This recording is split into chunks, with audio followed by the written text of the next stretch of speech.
So first on the agenda is the approval of the minutes. Does everybody have the minutes, and do they have any questions, corrections, concerns? Bob correctly pointed out to me that I used the incorrect letterhead, the outdated letterhead, so I've made that change already. Okay. I just had a quick question on, it wasn't really a correction, but it was around our discussion concerning the CDA address. Did we ever make a final decision on that? No. No. Okay. All right. So we can check about that a little later on. But I just wasn't sure if that had gotten missed. Otherwise, I would like was anyone else, Laura? Yeah, I don't know if this was intentional, but apparently on the treasurer's report, the parking fund has a $3,000 balance. Is that how we want it to stand? Good catch. I apparently did not catch whatever Ginny provided last month for the balance. So I don't know if you have that balance, Ginny. I do. It was excellent. It was $3,221.05. Okay. From that, and the other one we had correct. Thank you, Laura. Bob has his hand up. Bob? Laura, do you capitalize the A in your name? I do not. Okay, so we need to fix that. Thank you. Thank you for checking. Okay, if there's no one else with those, I'd make a motion to. Oh, you have another. I do have something else. I just wanted to remind whoever's doing the agenda and the minutes, the font needs to be much larger. I think for folks who have some vision problems, I think I recall the font needed to be, was it 14 point or 16 point? I'll have to check on that.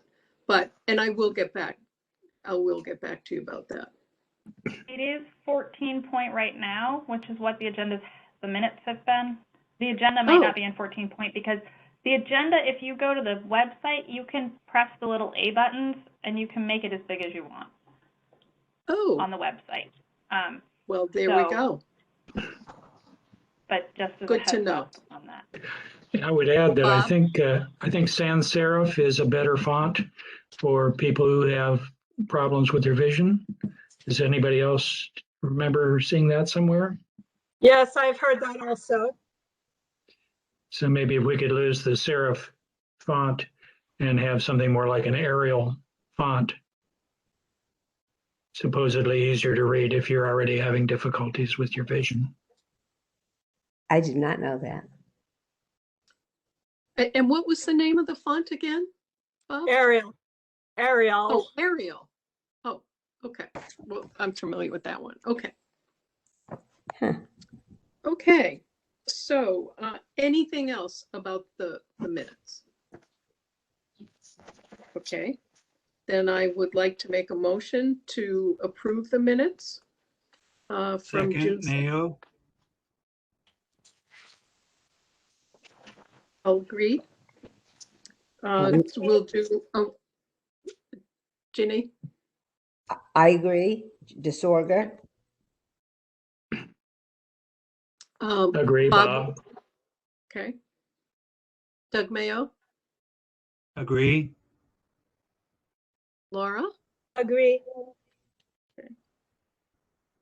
And I agree as well. Next is the treasurer's report.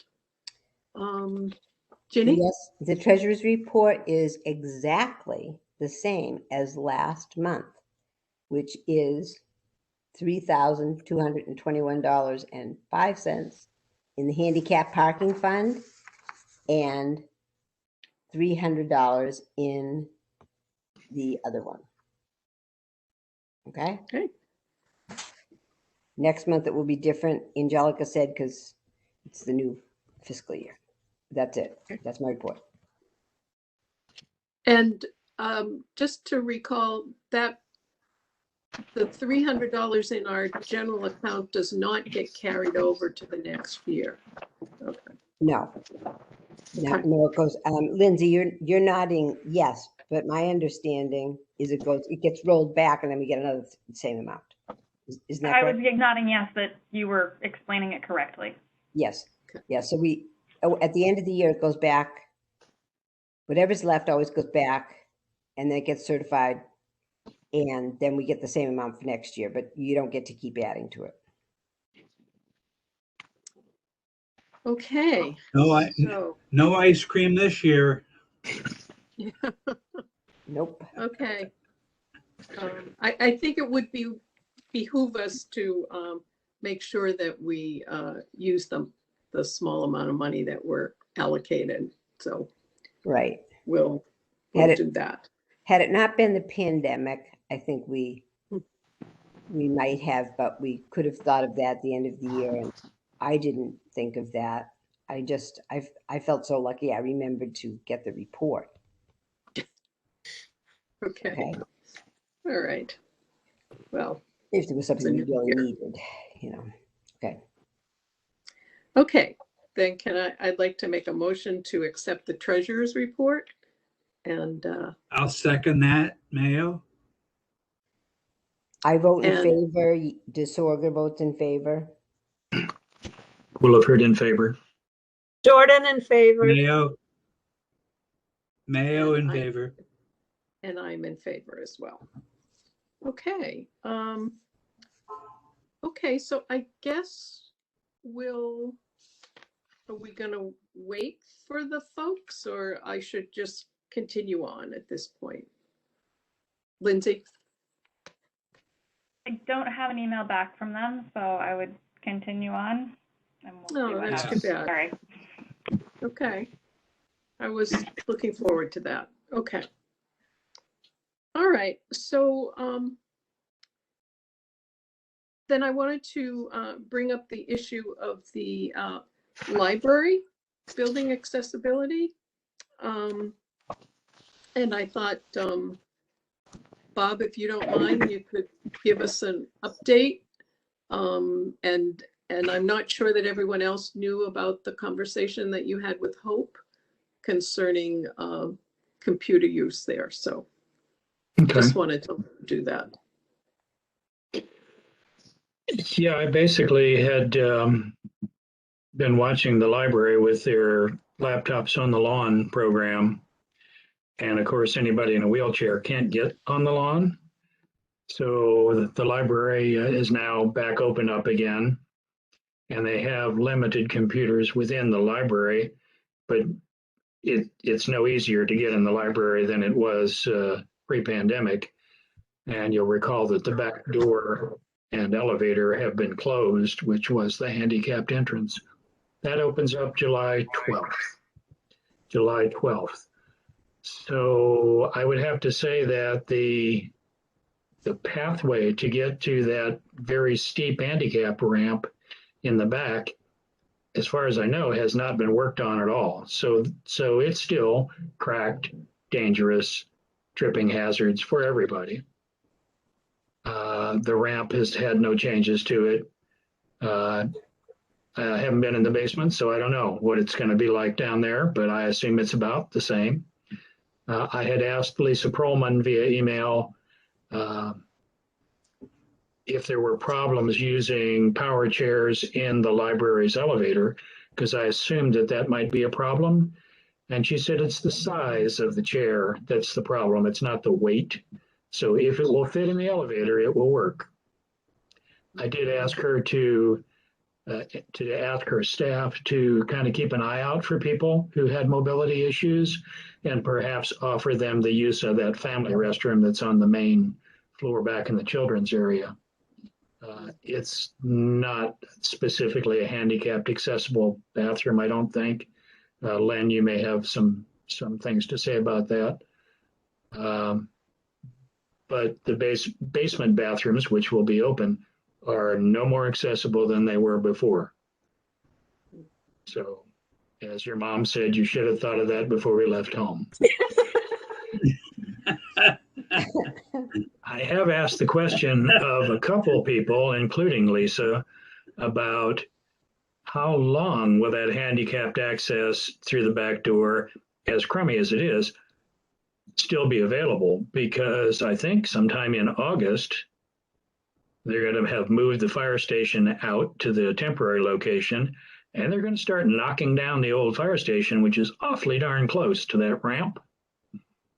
So I'm guessing that for safety reasons, they may say, ooh, you can't do that anymore. So it may be a very brief window. I have also asked the library in the past and didn't really get much of a response whether they're going to still have some sort of a curbside pickup, which they have had in the past when the handicapped access was closed, but pre-pandemic. And also whether volunteers are returning to the homebound delivery, which they used to have, which got suspended during the pandemic. Don't know. Or if there'll be a handicap parking spot in front of the library temporarily. For how long? I don't know. But I'm guessing that once the Caterpillar tractors start coming through for the fire station, there's probably not going to be a handicap slot in that fire station parking lot. On the issue of handicapped access to the library, I did talk to Hope McCary, who's the director of the senior center, and she was very welcoming to people who were of an age to join the senior center, coming in and using their wireless. They do not have public use computers, but a lot of people do have their own laptop, their own tablet, whatever. So all they need is a wireless signal. You could sometimes get the wireless signal outside of the public library, but I think it's going to be harder once they start tearing up things. But Hope has said not only people who are 55 or older who would have to join the senior center, since they do keep track of the usage of the senior center, could come in and use the wireless. There will be no tech support. There's nobody there that has the time or the inclination to, or expertise to help them get connected. I used to have that volunteer opportunity, but have not been doing it for a while. And Hope also said people who have disabilities, no matter what their age, are welcome to come to the senior center and use the wireless. Or maybe just cool off, I don't know, in some heat situations. Ginny? So, Bob, that was all invaluable information. My first thought on it is that as far as getting in and out, that practically speaking, that may not be, that may not be feasibly or economically possible, but the staffing that is at the library, as the library is being, I was just thinking about people working together, that there would be maybe we could broach the subject of, might they want to send somebody over during some day hours with, they have a lot of computers and only a few that are being used currently at the, they're not using all the computers at the library. They were going like every other. There could, I'm just thinking about sharing of,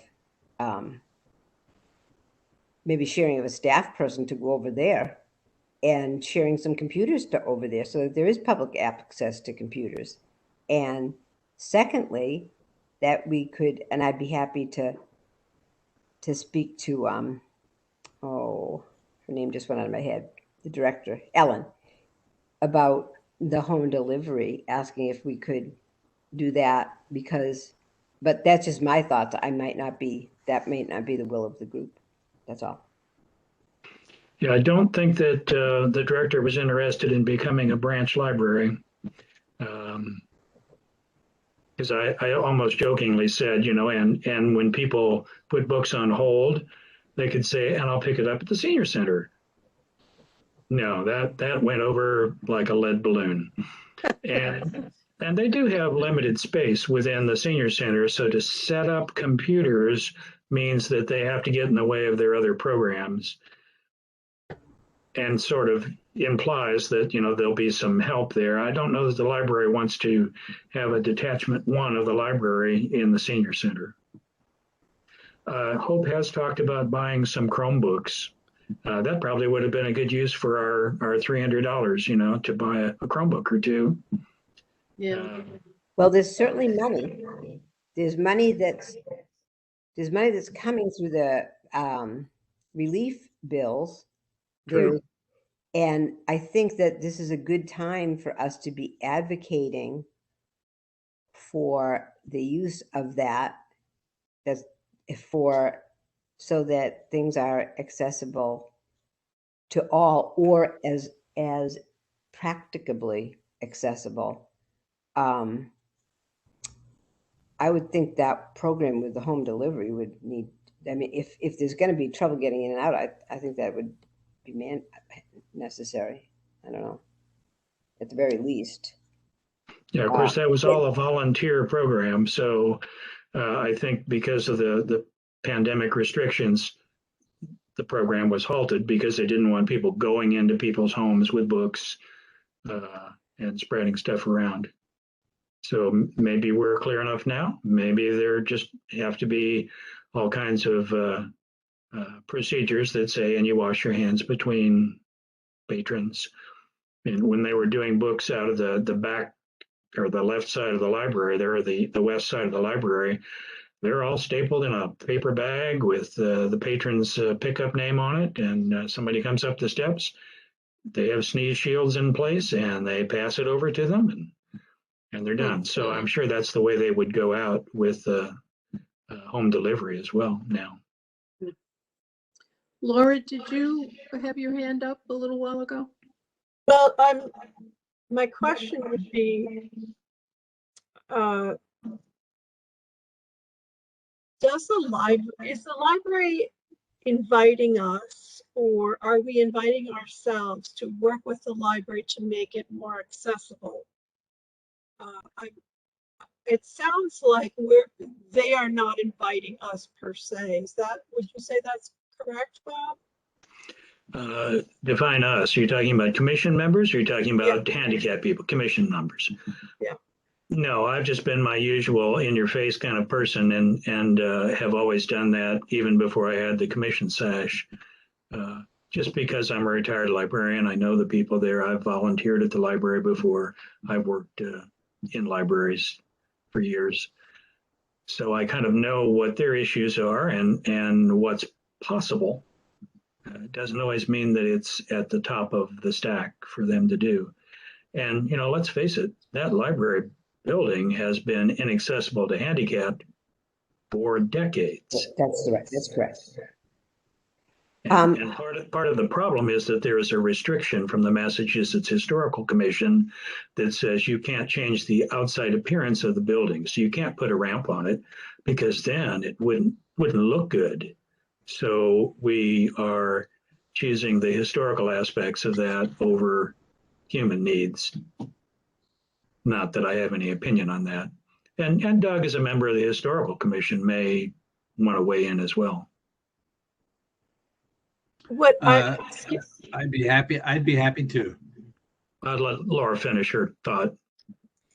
My question is, do we know if the library has any, for instance, any staff person or any effort from their side of things for library accessibility, to enhance access? Not that I know of. Okay, so that's just not even on their radar right now? it's not known that it's on their radar. Let me put it that way. It's an unknown. Ginny, you had your hand up? Well, I don't know, if Doug was wanted to speak to did you? Go ahead. So I feel as if, well, I feel as if I have a fairly good working relationship with both Ellen and Lisa. I think that sometimes you need to bring it to the forefront of people's mind a little bit more, that this is going to be something that that interim plans are going to be made. I went in there as someone who lacked computer knowledge when I was running for city council. And like, that's an issue. That's an issue for people. And they spent a lot of individual time with me so that I could participate as well as enough. And I think if speaking to them going, we may have to just rethink this for a little bit because everybody has rights. They know that the reason that we're getting a new library is really, that was hand in hand with the fact that it is inaccessible. And I truly, in my heart of hearts, I always think the best of people anyways. That's just the way I was made.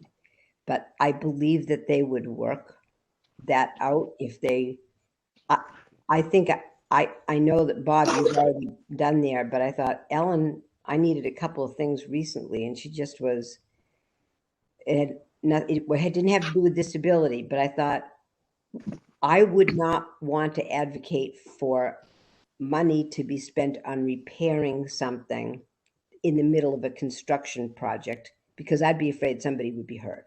Okay. That quite truthfully, that is truthfully how I feel, but I am able, I don't want to be an ableist. I'm actually able to walk in, and how thankful am I that that's the case. But I think that, it might not be safe, and there's times when it's not safe and then they don't use it. And I thought I think they would be more than willing to think outside the box. And if anybody wanted me to more than willing. So if anybody wanted me to spend a little time on that, I'd be happy to do that and report back, but not if it's not the will of the group. I know Bob's already done a lot of that, and thank you, Bob Wolford. Yeah, I would support that, Jenny, and I would say, see if you can get an answer to the question of how big is the window before the construction closes that entrance, because if it's weeks, then yeah, we probably don't want to put too much investment in it. But if they say, oh, it'll be 3 months before we have to close that entrance to pour concrete or whatever they're going to do, then yeah, maybe we could do some repairs to the sidewalk or whatever. But, I think that sidewalk's going to go away as they redo the whole area. My personal thought is that may be a waste of our money. If it's going to be replaced within even 3 months, that's going to be a waste of our money. Even if the DPW comes and does it, which is most likely the people who are going to do it, it wouldn't be called out. My guess is it wouldn't be an outside firm doing it, because it would be cheaper if the DPW did it, and they would more than likely do it. But again, my thought is it would be a waste of material for them to do it if it was only going to be a matter of weeks or months. It's my guess that once they're going to put the gas or the pedal to the metal once this, because things have been put on the back burner for quite a while now, and once that firehouse goes down, we don't know where some of them. A good question to ask is, where is that material that is going to be coming down going to go? Are they going to immediately take it away, or are they going to just use the back of the firehouse as a place to knock the material down and then use Franklin Street to get the material? I don't know. So, but what's the question on the historical? Back to that is, I know that the intention of the building is that they want to sell it to an already interested bidder in Greenfield, and that they, from my understanding, is that they don't want to change the facade of the front of the building at all, which is all that the library would probably, or the historical society would be interested in, is the facade outside. Inside, that's a whole different story. It needs to be, for safety reasons, it needs to be shored up or fixed, whatever they're going to do with it. It does need to be, especially in the cellar where it is falling apart, that they're going to need to certainly work on that, and also inside the building, revamp that to their needs. But it's my understanding that the facade is not going to be part of any revamping, as far as I understand. And I don't think that the Historical Society would support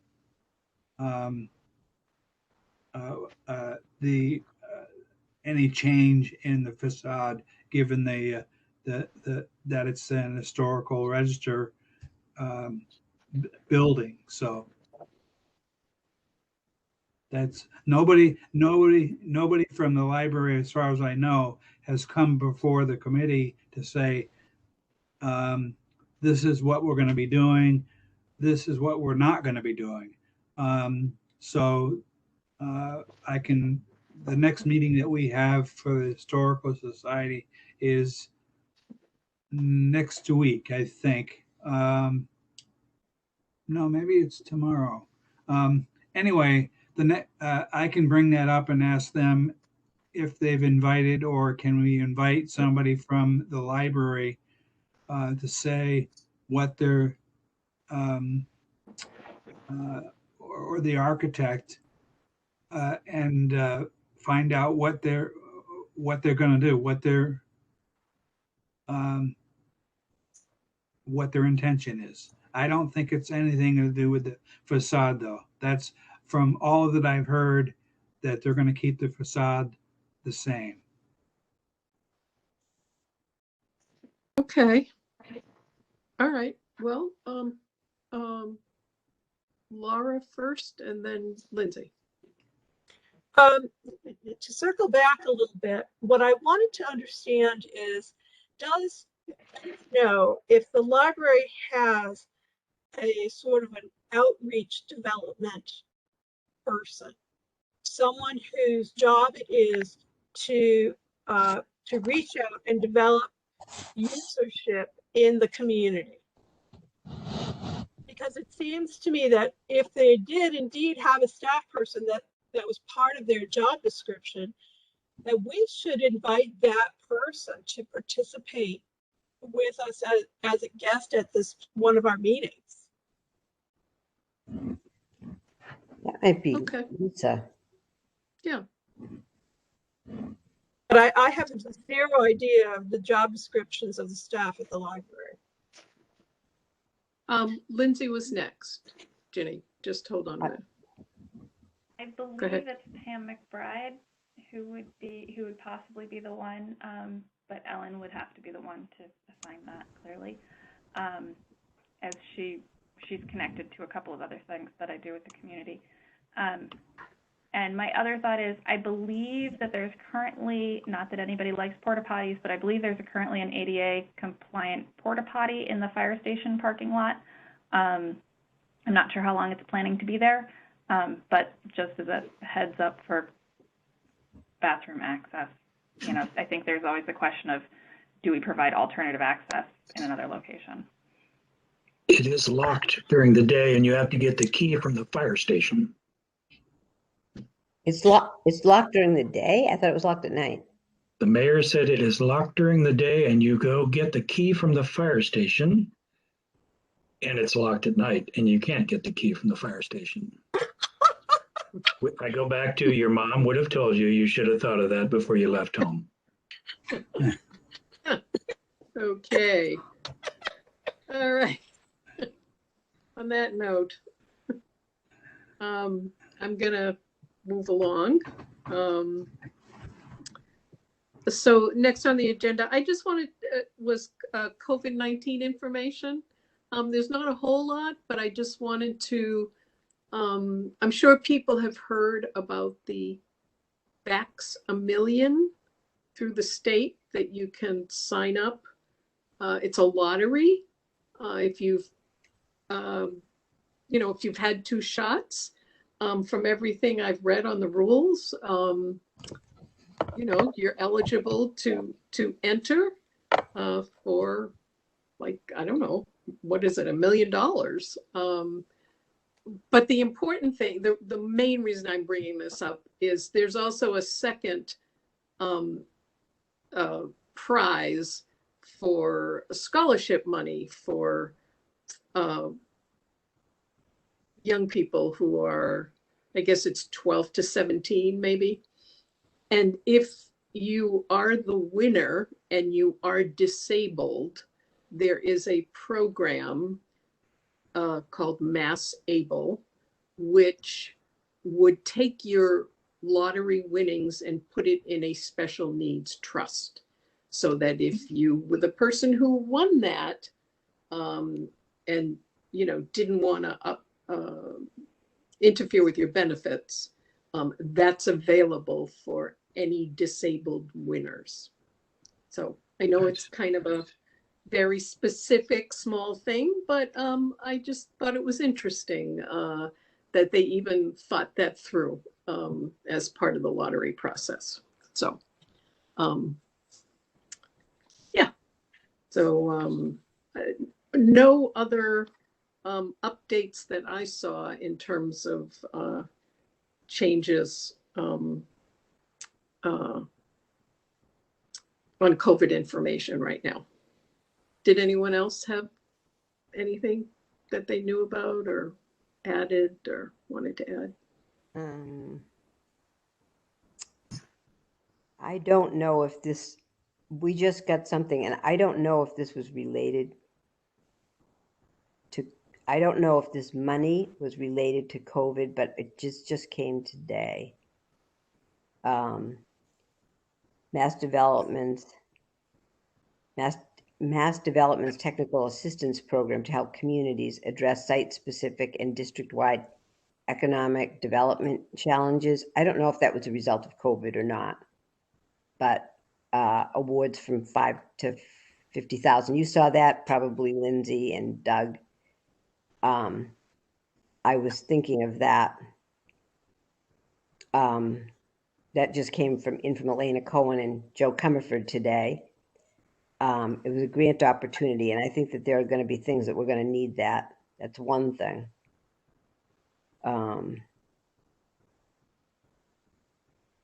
And it occurred to me that we might need that funding for certain things. It could even be for computers or something in a different location, or for a person who's doing that. You know, there are ways that that could be used. Did you get that notice, Lindsay, from Elena and Joe? Joe Comerford? I didn't get that notice from Elena and Joe, I'll but I'm forward it to you right now. that'd be great. And then maybe you can send it to the group, I guess. That's how it would be proper. Forward to. I just read it quickly and thought of us. Okay. So next on the agenda was I put down update on street repairs, and I know that Bob wanted to talk about his concern about the DPW blueprints showing dated curb cuts. So I just wanted to let you talk a little bit about that. Yeah, I think I passed that hot rock over to Lindsay, and she was going to talk to some of the designers to say what's up with this. Okay. An example for those who didn't get in on the conversation, there was well, the one that I objected to most was the circular, or the semicircle curb cut that is really out of favor now because you can't hit it with both wheels on the same plane. But there was also one that had the flared sides that were planted with grass. And I have never seen that except in Greenfield civil engineering drawings. It was almost like somebody did an April Fool's joke and it got put into the design bank.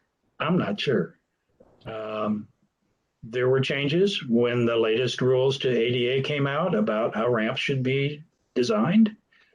And that's about 2012, I think, when that all filtered down to municipal level. And I thought there were some changes made, but maybe not. So maybe we're using somebody's old ideas from 1999 standards or something that really not in favor anymore.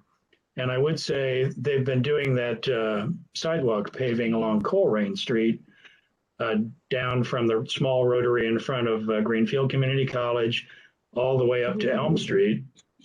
Yeah. And they're about finished, I would say.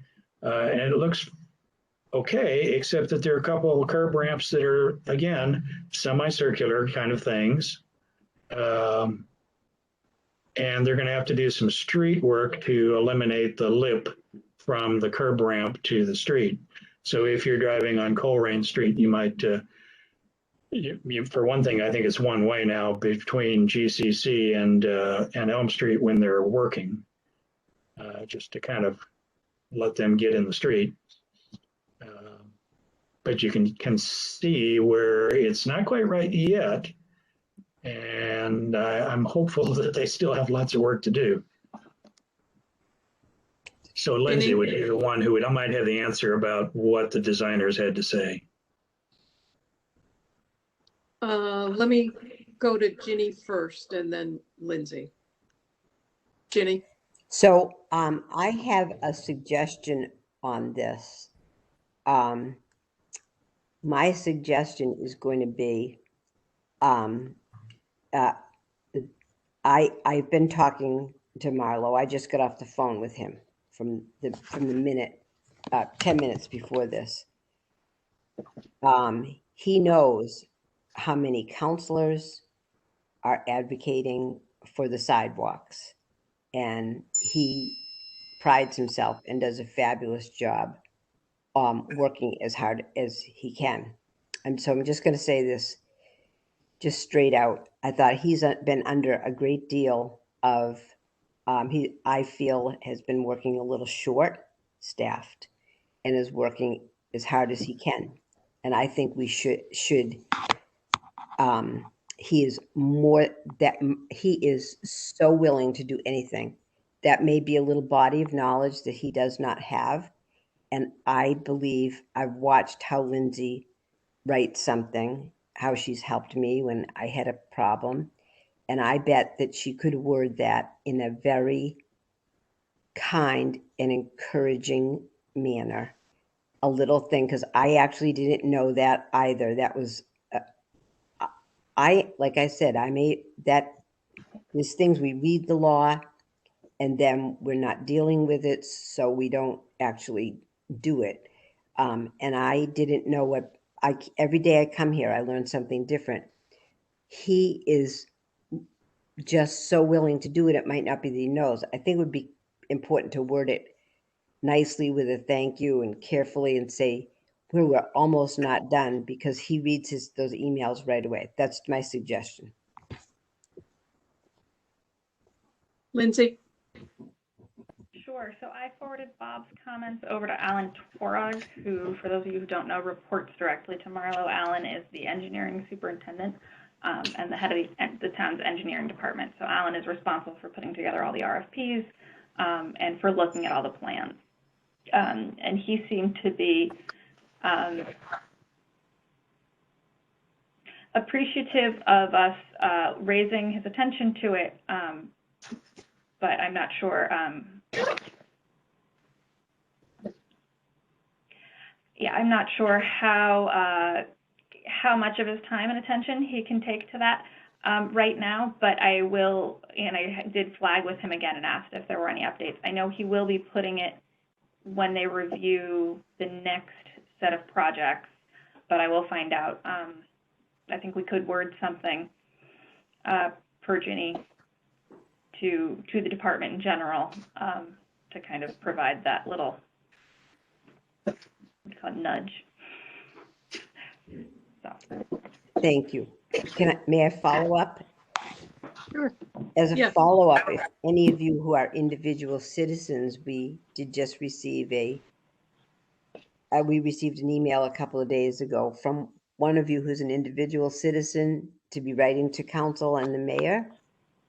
The pressures, the squeaky wheels up the oil, and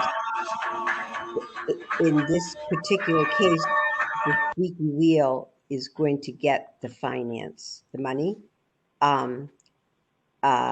17% of the population has disabilities, and money will be coming for relief funding. So if any of you individually wishes to write to the council or the mayor, we've already heard from one of you. I would just say on a personal note, have at it. Okay. I can provide the address. Thank you. Okay, on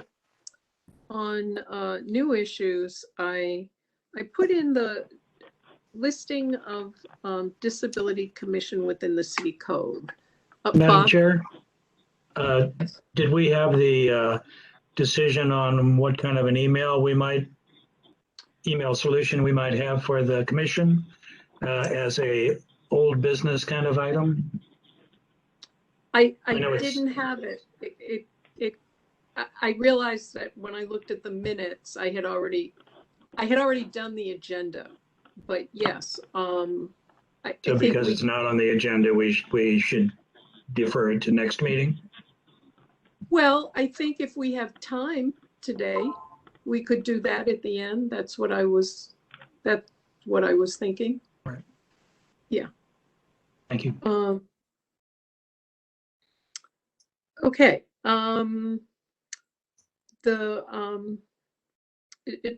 There just was an issue of needing some clarity around the disability commission within the codes. I think Bob brought that up. And did you want to talk a little bit about that? I know that you sent some that Lindsay, responded with some information, but I actually had a question myself. So, but if Bob wanted to give a little review about that. Absolutely. Yeah, back in 1994 is when the town of Greenfield nodded its head on June 22nd, 1994 and said, yeah, we'd like to have a commission on disability. So that the town council agreed to that. And that's when our commission was created in theory, but they really were not in the charter, I don't think. So during the charter review, Councilor DeStover was one who brought up the issue, and the commission was added to the charter as chapter 16 or 116. Yeah, I don't think it appears in the charter yet, but that's what happened. I can share a screen image with you of what they approved, because it's It is not very detailed.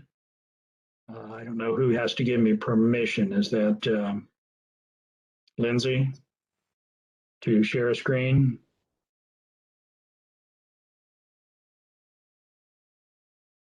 Or not? We can't hear you.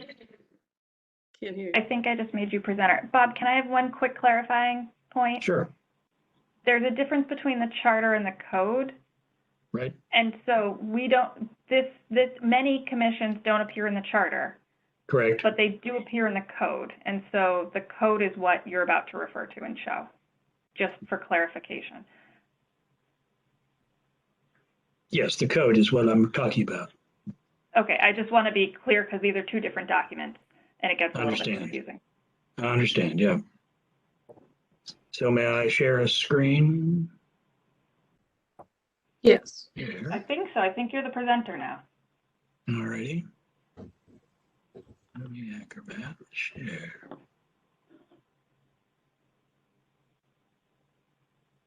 Yep. All righty, so here is the send problems, calendar to be saved, problems report, okay. Cancel.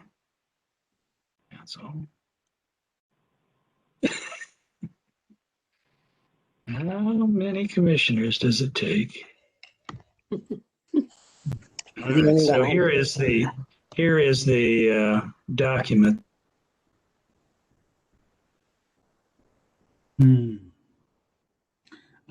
I'm not seeing anything. It's very zen right now. It's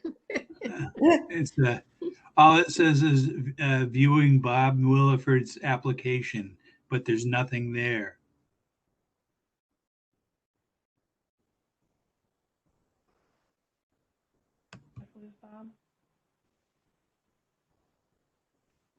Bob, can you still hear us? He seems to be frozen. Or I could share my screen. I think I know what he's looking at, which is the new law that Ginny so wonderfully passed through.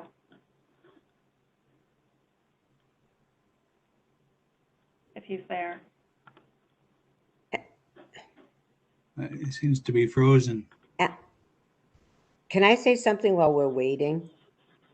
yes, Go Jenny. ahead. And while we are waiting, because I've served on other commissions, sometimes saying less is more about our actual duties, because there's a federal law on it and we can do anything that encompasses. I am not one for defining everything, because there may be things that have not been created yet, or issues that haven't been created. I'm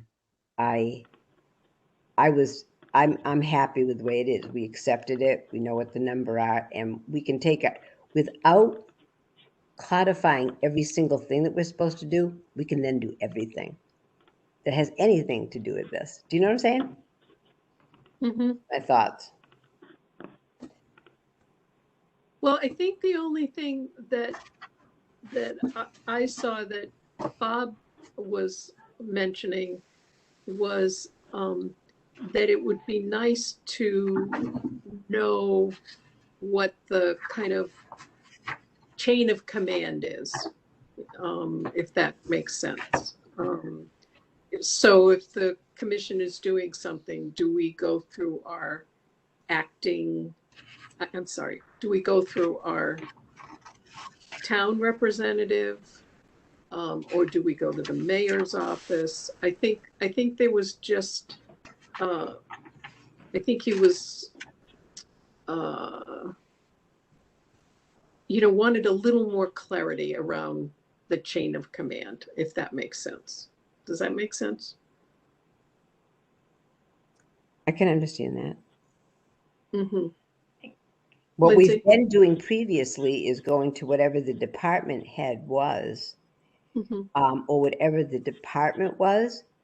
And I'm just going to say this from my own perspective. That's gone a lot better. And I don't mean that in any way, shape, or form or reflection on anything.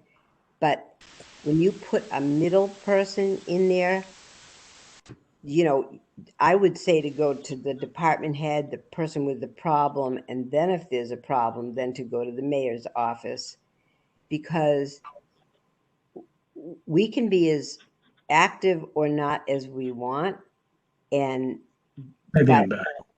nobody is we can get a lot done on our own going out, and then when you have a problem like we did with FRTA, then you know, like you go and deal with FRTA, then you can go further with it. But I'm not in charge. Welcome back, Bob. Yeah, what did I miss? Sorry. The only thing you missed, I'll just try to summarize quickly, was that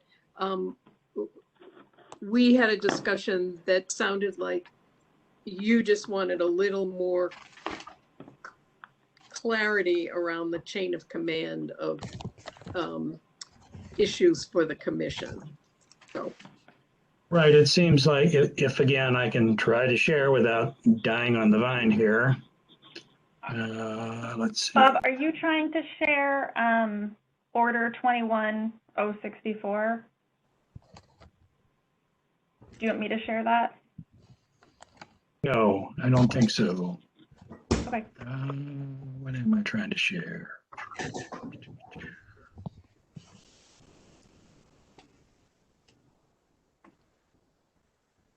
Yeah, I was trying to share Mass General Law 40, Section 8J. And I don't. I could do that too. Hang on. Give me one All right, sec. thanks. Thanks. Because really, some of the things that we, or that I specifically have assumed we had responsibilities for, we really don't, as far as I can tell. That perhaps the Human Rights Commission has some responsibilities toward enforcement. So we can actually go to somebody who is violating the ADA and say, you have to fix this, I'm sorry. And we don't really have that authority. I think maybe the Human Rights Commission has a little bigger hammer than we do. And of course, accessibility rights, disability rights are human rights. So if they've got the hammer, then maybe we just say to them, hey, not can I borrow the hammer, but meet me at the corner here and bring the hammer. Because we need to counsel these people wall to wall on some violation of the Americans with Disabilities Act. There we go.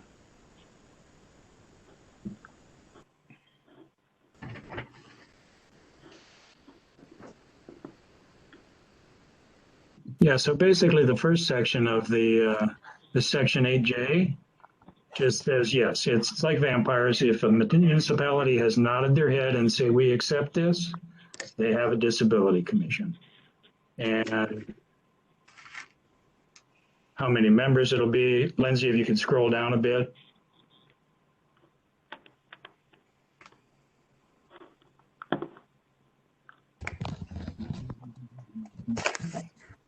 There's some numbered paragraphs that talk about what we do for a living.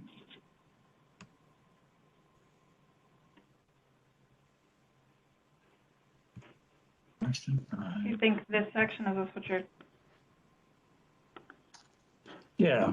So this is these are the, 6 things that we do as the Commission on Disability Access, according to the state. So all commissions on disability access do this stuff. And yeah, we do. We research local problems of people with disabilities.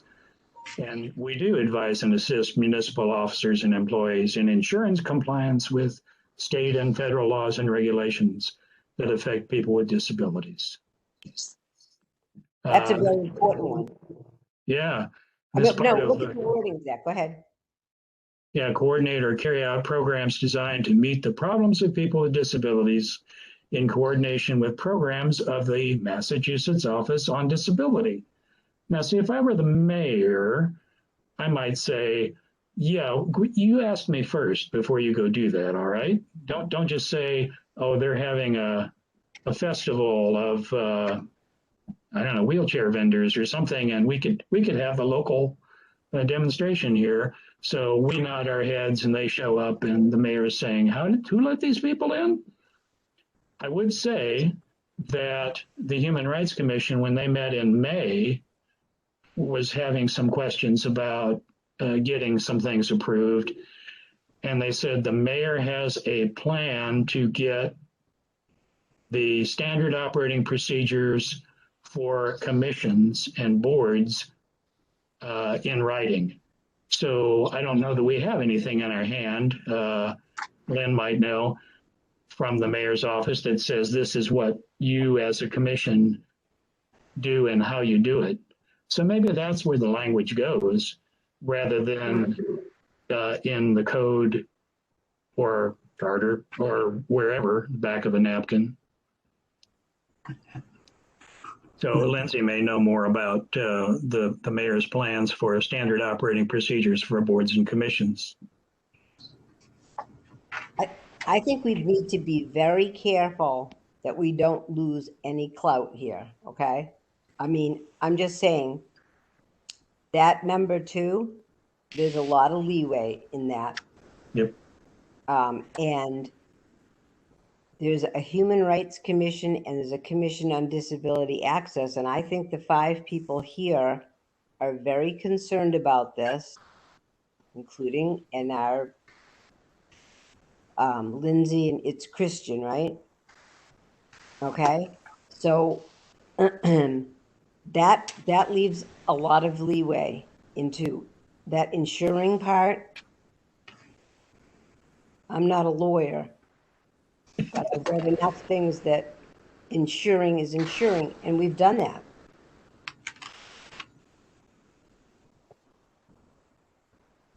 I think the other thing that I was thinking of when this came up was, well, certainly around any buildings, we have the Architectural Access Board, which has the authority to enforce things. And although things can be slow with them, you know, they generally have been pretty responsive. But again, that's for physical things and also programs. For individuals, you know, if you're talking about enforcement, the only other real recourse is the Department of Justice. But I think what I've always understood and for this commission is that we're doing that so it doesn't have to move into that enforcement stage. You know, we're helping the town avoid that. Now, I could be wrong, but that's always been my take on that. So just wanted to add that. Yeah. I would just make the statement that, you know, it depends on whether what's not permitted is prohibited, or the inverse of that, what's not prohibited is permitted. So I always, it's my military background, I guess, that I would like to see something that says a decision logic chart or something that says, okay, we want to fix this problem, so we, the commission, are going to do this. Is there anybody that we have to ask permission from? Is there anybody who's going to get upset by this that we care about? Or is it just going to be on a case by case basis that we say something to a business about their inaccessible business, and then we start hearing from the mayor saying, you know, don't gnaw on my businesses because they're very important and they support the economy of the town. And I think we'd know that, but still, and do things change when you get a different mayor? Or do you just do it depending on who the mayor is at the moment? Ginny? Okay, so we have dealt with businesses before without going to the mayor. Okay. We have gone in and been very successful. And I will state again, I feel very strongly that this board will have as much power and oomph as it decides to take. And I would not want to be messing around with any language in the meantime. I think it is much better to do I've learned this since I was little. If there was something where you went just a little bit, if somebody thought that was a little bit too much, it's better to do the thing and then ask for forgiveness afterwards. Yes. So, and I think by making a lot of regulations about that, I've been on use committees, etc. It said leave it, so that there is a lot of language in here, reviewing and making recommendations about policies. Isn't that what we're doing about the library, or what I'm hoping that we're about to do? Yes, it is. And then I could find a lawyer, trust me, that would say that number 4, you absolutely have every right to be talking with Ellen Boyer and be making the recommendations for the policies, because we have the ADA law behind us, the federal law. So I am not a bit in favor of codifying that further, because that's what gets you into trouble. Then you get somebody, that's just my personal opinion, but I've actually seen it in the flesh. Then you get somebody that says, that's not listed as absolutely one of the things that you can do. What have we not been able to do thus far?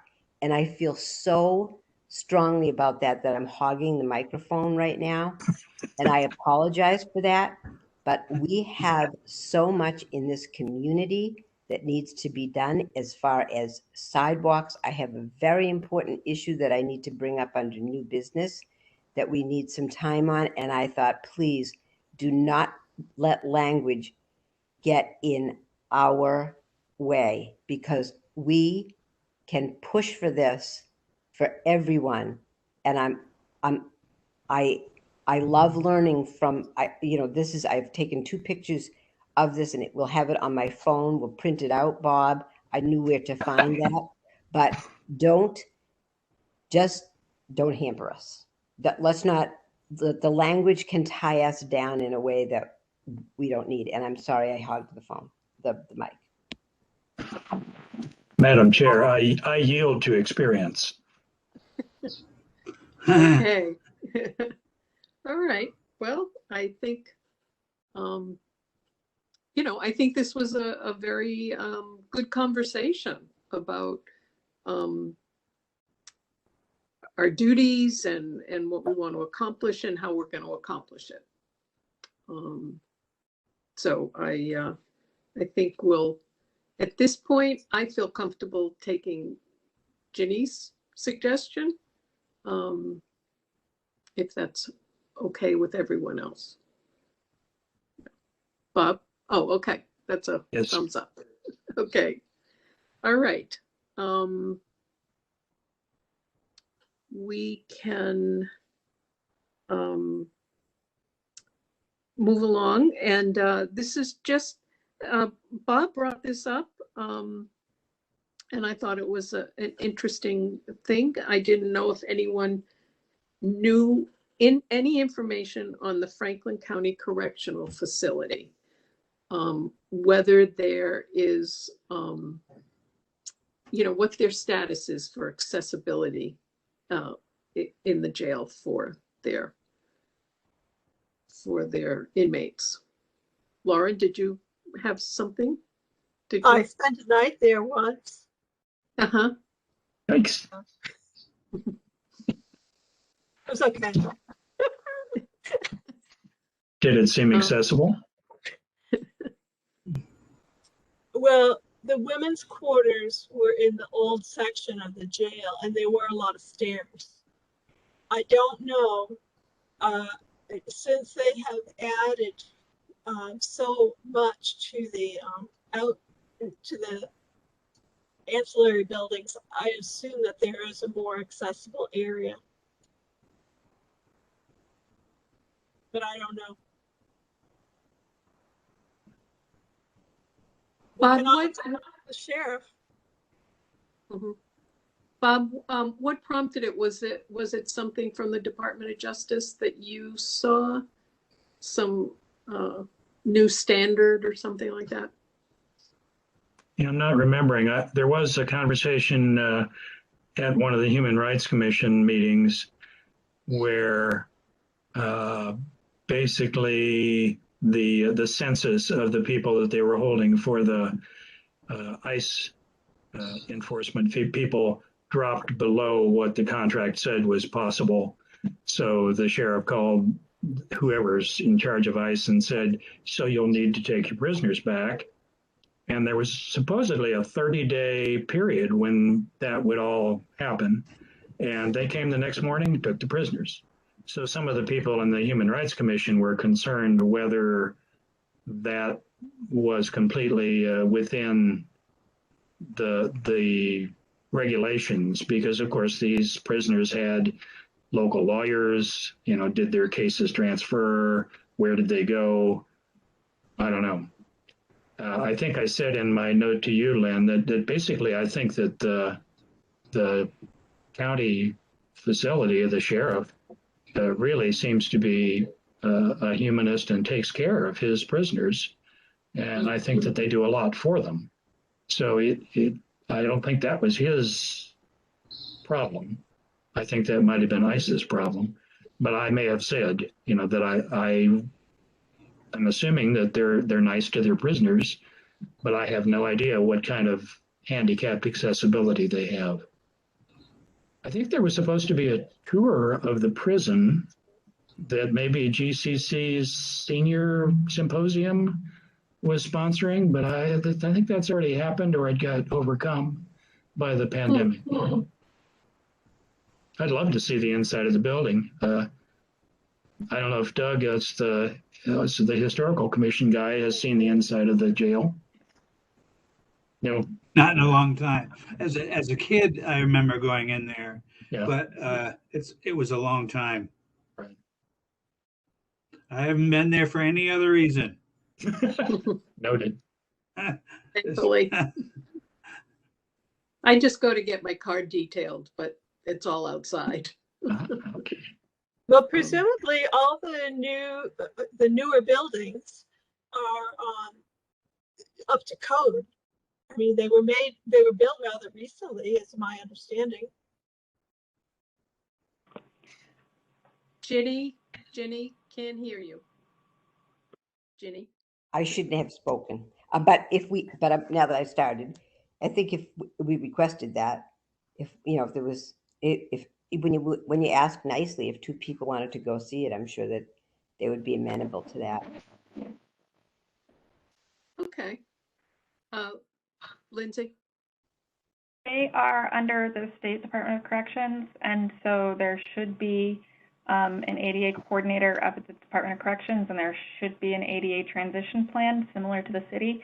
So those might be documents that might be more, I don't know if they'll be readily available because of the security concerns at prisons. So usually a lot of that is not public information in the same way that it would be if it was the state law library. So, but yeah, that might be an option.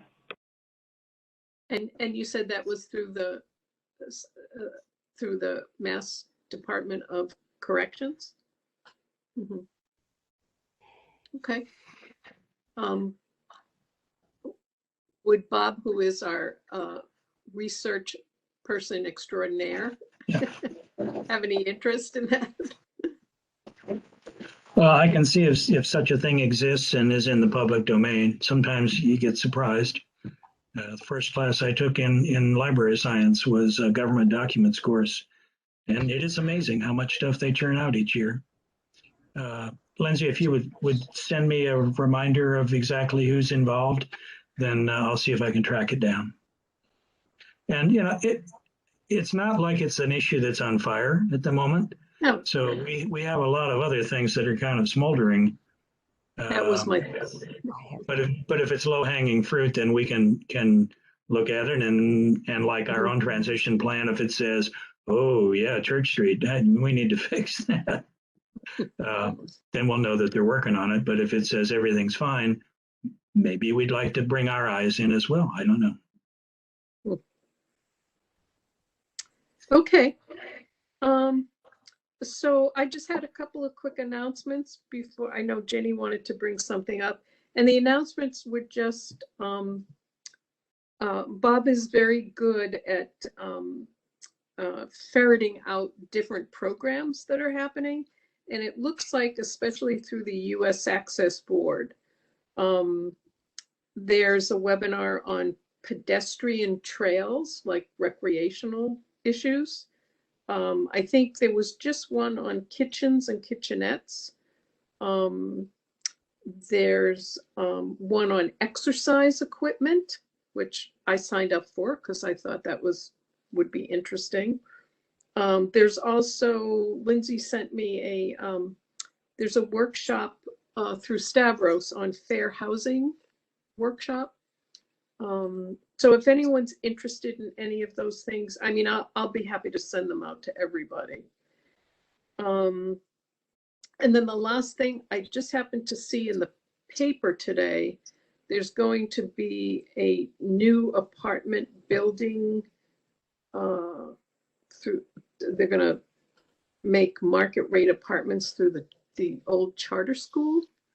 And just wanted to make sure we were definitely on that list when it comes through the planning board. Right, it was going to be 5 apartments, right? 5, okay.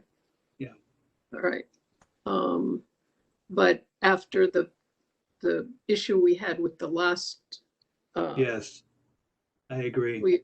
We definitely want to make sure. Keep our eye open, yeah. So that's it. Did Ginny, you said there was something you wanted to bring up? Yes, thank you. This is under new business. I had just gotten out of the hospital and went to Chair's meeting on Tuesday. And this is what I would call a burning issue. The access to meetings, public meetings. We had been meeting via WebEx for quite a while. I'm seeing this as a definite disability issue. The question was whether to go to remote, to stay via WebEx or to stay in person. A lot is lost in communication by meeting remotely. We've decided as a group, we had decided previously, so we certainly can continue this way. But this was about city council, which affects the entire town, because there are many people who want to participate in city council meetings. It has been more accessible for people, perhaps with disabilities, were able to participate. And as Bob so eloquently says, disability rights are Human rights. The human rights. But there are actually council members also, besides members of the public, who may be immunosuppressed, who have health issues, who to be able to participate in a hybrid manner, or that will be something that we push forward on. This is my own personal feeling on it. We voted to keep July as a WebEx meeting because they're not actually doing any. Well, no, they certainly are. They're working at remote, but I think that they thought that the vote was going to go towards it being a meeting where we were going to meet in public. But I personally knew of people for whom that was prohibitory, if that's the correct word. And I thought, if there's one person for whom that is an issue because of COVID, then we have to work out some type of something, in my mind, that is hybrid. I am all for people getting together if that's one possible. And I certainly would be there. I'm gregarious by nature. But I think I know of people for whom that was a concern.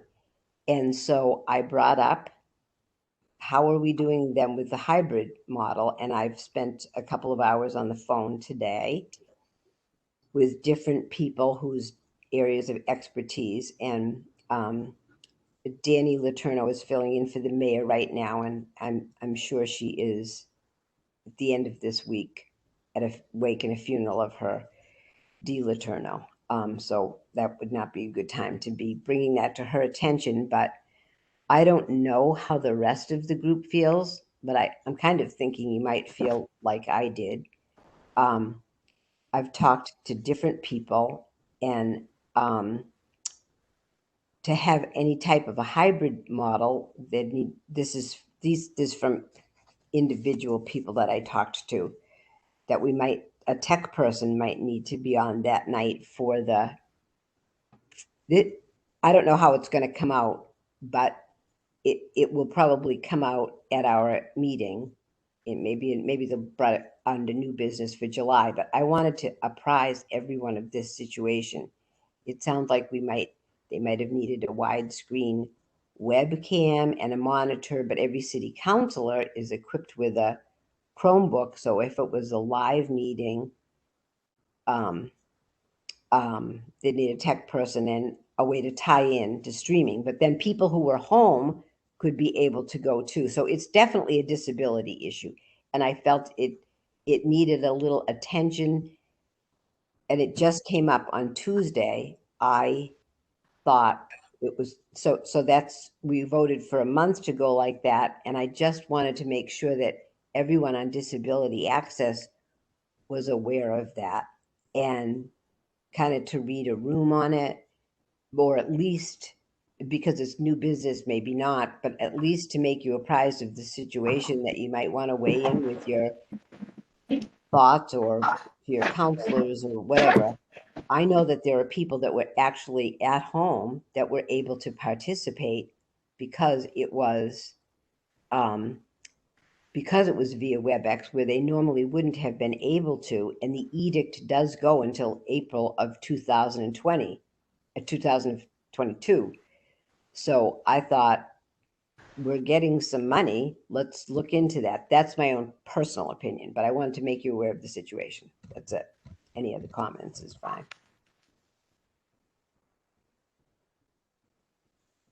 So just so that I understand, just so that I understand, when you use the term hybrid, you mean that there's a live meeting and then there's a technical, there's a way through the technology that people can also come into that meeting via live stream at the same time that the live meeting is going on. Okay. That's correct, which is more expensive, I believe. Mm-hmm. Like there's some other pieces of that. And as everyone here knows, I am no technology person. I was writing down all the words that the people were saying so I could say this correctly. That GCTV would not, and I have not spoken with them yet, they're not the people that would do it. I've written, well, I'm not going to say what I've done. But I wrote to one person who has some area of expertise and who didn't think it was all that difficult. Another person did. I had to have Lindsay help me with a Facebook post. Thank you so much, Lindsay. But to me, it was like, if we have till then, and we had people on the actual board, that it was going to be problematic. It's a right. It's a right that they should, if there's one person, it's a right that they should be able to do that. And then it would be also, it would also be possible for the entire public to be able to do that until April of that. I mean, it's 2021. We're supposed to have the best technology in the whole world. Do I know how it works exactly? No, I don't. I went to something on the digital divide. I'm not the woman you should talk to about these things. I had to take little notes from the people I spoke to today, but I know it's possible. And I thought, if we have all this stuff that goes up at 100 to the clouds and back down, or wherever it goes up to and back down, it should be possible. And it shouldn't be that a person who's sick or who has an issue where they shouldn't be with a group is penalized. So I should shut up. I mean, I should be quiet. Bob had his hand raised, and then Laura. Well, I would say that, I'm a serial meeting attender, and I used to do it in person, and I came to some of the Commission on Disability Access meetings before I joined. And at that time, there was talk about getting a phone connection. So if somebody could not come, a commissioner could not come in, they could call in. And I assumed that the same technology would work for a citizen who wanted to attend the meeting and ask a question and get an answer. So we're spoiled now, being able to see each other's faces on postage stamps here. But, we already had a technology solution, what was that, 4 years ago, probably? So I can't believe that Greenfield's the only town thinking about this. Every town is thinking about this. I would expect there would be some guidance either from the MOD or from the state generally, maybe the Attorney General, saying, since they're the ones that extend the deadline for doing remote meetings, surely they will share some solutions that they have. I don't know. That's a good suggestion. I will follow up with the MOD. Yeah. Okay. Let me follow up with them. I'm sorry, Laura, did you want to say something? Well, I guess I would ask, Ginny, I'm not clear on what it is that you would like from this group. You're just telling us that this is an issue that's being dealt with from the town council at present, and that there may be ramifications for this group, or is there something else we should understand? Well, I didn't know. I sometimes don't know exactly where I'm going when I bring something up. But no, I don't know what the outcome should be. It was under new business, but I thought this is about disability it was about, it seemed to me, I knew I knew an individual or two that had concerns. And I thought, we need to figure this out. And I thought this commission is the commission that should be thinking about anyone who has,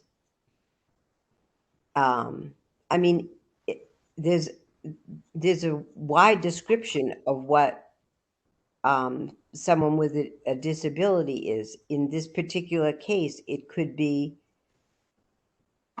immunosuppressed or a heart condition where you're afraid to be in a group because there's a Delta wave coming on. I think that's the thing about a wide interpretation of things. Am I not correct? And I went, I was shocked. People were going, well, what about the downtown business? And I thought, I'm all for the downtown business. What about the people? I was like, my mouth was hanging open and it wasn't quiet. And I don't know, Laura, what exactly I meant, but I thought tune in or just be aware that, I don't know. I don't even know, maybe somebody else, maybe Lindsay has something to say. I don't know. I thought to myself, I think we need to figure that out. I don't want to cost the town a fortune. Change the thing, make it so that if there's a counselor that couldn't do that the person could call in. I don't know what I wanted, but I thought it was important to say it. And again, I'm sorry I talked too much. Let Lindsay respond, and then Laura can go. I do think that I can't remember if the council prior to the pandemic, had voted to allow, what is it called, remote participation. And I know that those remote participation rules may change moving forward. So again, unsure on that piece. I do think that, you know, if the committee believes that continued access to meetings in a remote format is an important piece, then I think the committee could totally relay that to the council or to whomever they wish to relay that to. Laura, did you want to say something? Yeah, thank you, Lindsay, for encapsulating that. That's really useful to build on what Ginny's been sharing with us. So Ginny, if I understand what your concern is, what's worrying you is that the town council may be planning at some point to discontinue the video or the online streaming of meetings. Is that what you're saying? That they anticipate that they will discontinue that at some point? Yes, I think they were leaning towards that. Definitely, that was that people thought we were leaning towards that for the general monthly meeting. And every board and commission, if you voted for remote participation, you're all set. You know, for forever. We can find a way to keep doing this like this. The city council, I think, voted it in and voted it out. But it may be a problem for city council meetings, and it might need to be a hybrid method, which I think is expensive, because it might be a little bit more expensive. I don't know what the cost of that is, but it's an issue that's coming forward for that big group, which affects the whole town, because the things that are taken up by council are council-wide issues that the whole community is interested in. Like, we could be bringing up access to the library at that, and there are so many things that come up at council meetings that affect so many citizens. I just thought I have to talk about this, and I'm sorry that it went extra. What I need from people, or what we need to do as a group, is to be aware of that, to put on our thinking caps, and make sure that everybody who needs to get there, including council members, they figure out a way to do it. There's relief money coming forward. I just thought that was a no-brainer. Okay. All right, we're going to have to wrap up shortly. Why don't you just go, Bob, and we'll... I would like to make a motion that we send a statement to council recognizing that remote access to meetings is a human right, a disability right, and encouraging them to facilitate future access to people who cannot get to the meetings. Not sure what the wording would be. Okay. I'd like to suggest adding something like the phrase, regardless of whether we're in a pandemic or not, so that it's not dependent on the pandemic. It's something that should be available all the time, regardless of pandemic status. Correct. Agreed. Okay. Would you accept a friendly amendment that it would include the public and the board members, or is that not needed? I think if we say anyone who is unable to attend in person, not sure exactly what the wording could be or how we can kick that back and forth. Say that there's someone who would need to attend via video or audio. Right. Thank you. So I'm going to ask all of you who had something to say to just send me an email with a line or two, and I'll write something up. But if each of you could send me your suggestions, that would be helpful, and we can just work on it. But I'll be happy to write us something up and forward it. Judy, do we need to send something in before we meet again next month? Do you think, or can we table this to discuss it more next time we meet? I am not sure. I think it should be sooner rather than later. And I know this is under new business, but it may come up at the July. Somebody may, not me, but somebody else may bring it up under new business in July. And my head was ready to explode. I would think if you cared to do that sooner rather than later, that would be a good thing. But that's me. Okay. All right. Okay. So our next meeting is August 12th. And we talked about the possibility of having the human rights folks come. Is that did you hear back from them, Lindsay? We did offer it to them. I think the chair or the vice chair may attend. They're not sure if they can attend the August one or if they're going to have to push it till September, but I'm waiting to hear back. Okay. I kind of thought that. Okay. And maybe we could just follow up with Mass Match and find out what happened to them. Okay. So I'm going They presented earlier today at a Franklin County Resource Network, so that ran over, so I wonder if it was one of those, went on one thing, they did it, they got distracted. Yeah. Okay. All right. So I'm going to adjourn, but I wondered if we could stay on for just 5 minutes for some unrelated things. I just wanted to know if that was possible. Whoever is hosting the website. You're saying no? Is that possible? It's being recorded. This is a public meeting. Okay. Okay. In that case, the only thing I was going to say was I was just really delighted to have everyone meet at the movies. And although I'm sorry I couldn't be there with you for the whole thing, I was just delighted to be able to. I went the next day and I saw.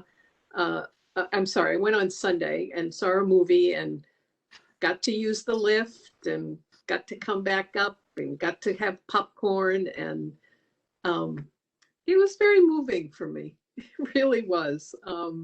So I felt like it had been a long slog, a long time coming, but just wanted to express my gratitude that it happened. So I know all of you had a hand. So that's all I was going to say. Yeah. All right. So let me adjourn the meeting, and I make a motion to adjourn the meeting. Can I get a second? I'll second it. Okay. I'll second it. Yeah. Thanks. Okay. I vote in favor of adjourning. Bye. Thank you very much.